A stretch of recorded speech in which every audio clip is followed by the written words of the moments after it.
Good afternoon and welcome to our KRQE.com webcast. I'm Deanna Sauceda.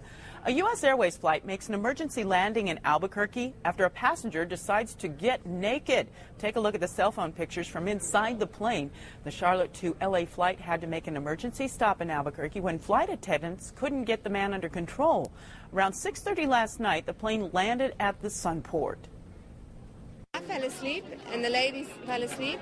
And I woke up and I turned and she was gone and I was like, oh my gosh, this guy is naked. We actually physically had to hold him down on the floor and handcuff his ankles, his wrist. He had some alcohol at the origin airport.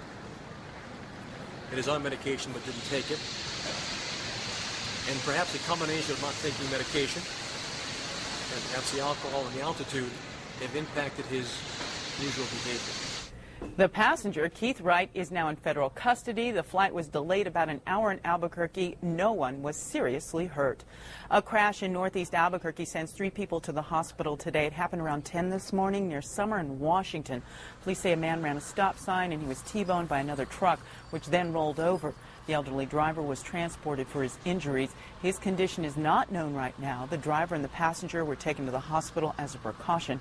No word on if anyone was cited.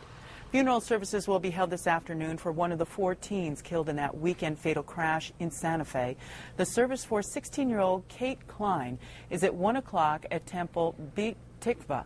Now, it's located on Old Pecos Road in Santa Fe. Klein was a student at Santa Fe Prep. She and 3 others, 16-year-old Alyssa Trow, Julian Martinez, and 15-year-old Rose Simmons, all died when investigators say 28-year-old Scott Owens slammed into the kids as he drove the wrong way on the old Las Vegas highway.